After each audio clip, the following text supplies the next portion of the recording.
Hey, you know why we're here? If you don't know why we're here, then you should go watch the last video. And if you don't know why we're here, what we're doing here, because you didn't watch the last video, then I don't know why you're watching this video, because it's a part 2. But that last video will give you context for what we'd be talking about, and I mentioned it in the last video too, that everything that we've talked about so far, all of the things that we've discussed and the songs, have reference to what we're going to be talking about today as well. So if you haven't seen those, then it might be cool to see the connections that are being made. But this is the secret. This is the key to my life. And the short version is one word. It's Jesus. That's not a joke. But I guess what I'm doing here is like I'm sort of just like giving my explanation, like my thought process, the logicality that goes through this, the way that I've come to this resolve. I know that there's a lot of other perspectives that people can have that don't agree with this, and there's different arguments that people have made which I found refutable. And the argument that I have come to, the standpoints that I've heard, this isn't all original material that I'm going to be talking about, but these are the things that I found to be useful and that make sense, that fill in all of the holes that you can have without this.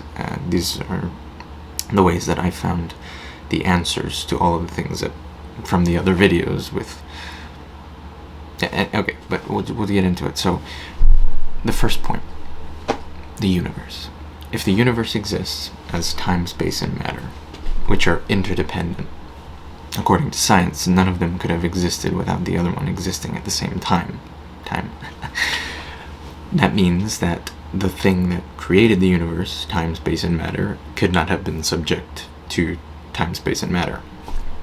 Somebody who creates a computer isn't a part of the computer. Otherwise, that means the computer created itself, which doesn't make sense. So, it had to have been a supernatural, outside of the natural realm, being, person, thus God.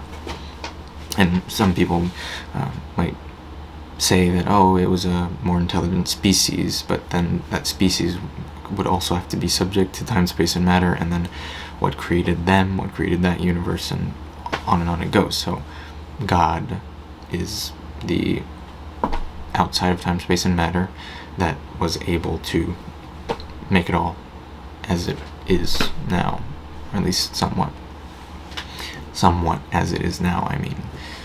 But so if he is the creator, if there's God, then that means there are standards, there are rules, which make sense. He created the natural law, so there is a way that he dictates things to be. He is that sovereignty, and our liberties fall within the parameters of his sovereignty, unless we try to defy them.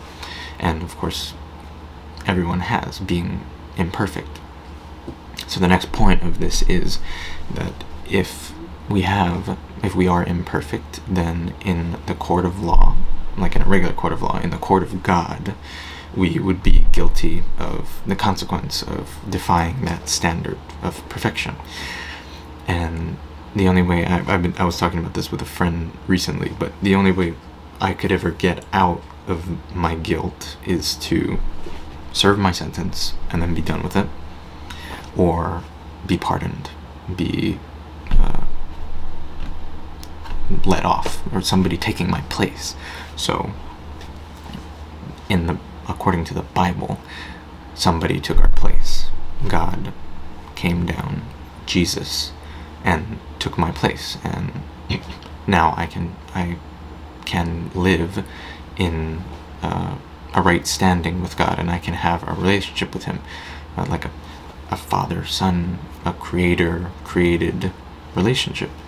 And so with that relationship comes all of the, and I'll reference the other videos, with that comes, like with the first couple songs, Way, with having that relationship with God, I have a way that makes sense. I found my way with Him, and it's assured in that. Moving on now, we have the idea of the optimism, that everything that I can be hopeful of, or everything that I can know, can rest assured in Him, because He invented everything. He created everything. He holds the truth. Back to the idea of the sovereignty and liberty. He holds the truth, and thus I can be confident in the things that He says and the things that He is. And being that He's a perfect being, it would only make sense anyway. And then also just the fact that I mentioned it in the Liberty video too, the perfect sovereign would have to love everybody, otherwise somebody would get the short end of the stick. God actually does love everybody. God does love me. He has my best interests at heart. And so, moving on to some of the other songs or the videos, first song, Over and Over, I can live in a way that I want to be the best that I can, in a way that is beneficial for the people around me, in a way that's befitting of his law, and that good way of executing life. And then the Rain song is basically like the opposite of that, where I don't want to live against that. I don't want to go into the other executions of life, the other perspectives that people can have, that I could have, that would have holes that leave me without that assurance. There's nothing that could ever truly pull me away from the hope that I have in what He determines to be true, what He dictates to be true, because He's the King. He's God, which only makes sense. There's no reason to call something God if you don't attribute to it the attributes of deity, of perfection, of a perfect execution of love and of justice and everything like that. So to recap, so we have the universe must have been created by somebody who's outside of the universe, thus God. So that means that I have an accountability to someone, and because I'm imperfect, then I'm guilty of the consequences that come with that. But He offered me a pardon. Somebody stood in my place because He loved me and He wanted to have a relationship with me, and that gives me purpose in life, that gives me a hope in life, that gives me meaning in life, a reason to do the right thing, a reason to a reason for everything.